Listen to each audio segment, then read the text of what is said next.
Hello guys, लो आजदेखि चाहिँ यो स्कुटीमा मैले क्यामेरा फिट गरिसकेको छु। यहाँ बहिनी छ, बहिनी अब फर्केको, बहिनीको अनुहार देख्नु पाउँदैन अबदेखि। अब आँखा चाहिँ नदेखाऊ त्यो खालको। बुबु नमस्कार।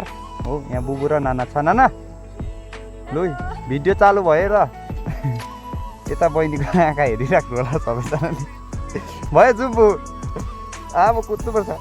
ए भगवान् क्या जुलुमे भनेर पठाएर बहिनी लडाउँदिनँ भने म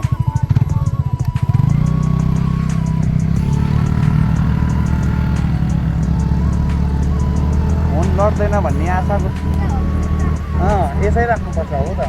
होइन नि यो फोन घोप्रो हुन्छ नि मैले। ए फोन घोप्रोको चक्करमा मै घोप्रो हुन्छ होला हौ। होइन तर ठिकै देखिरहेछ बहिनी। यस्तो उकालो उकालै राख्नुपर्ने रहेछ। ए भगवान् कसरी आयो यो गाडी? ओ गाडी हेर्नु कि म के हेर्नु? होइन फोन म फोन हेरेकै छुइनँ मैले कि यस्तो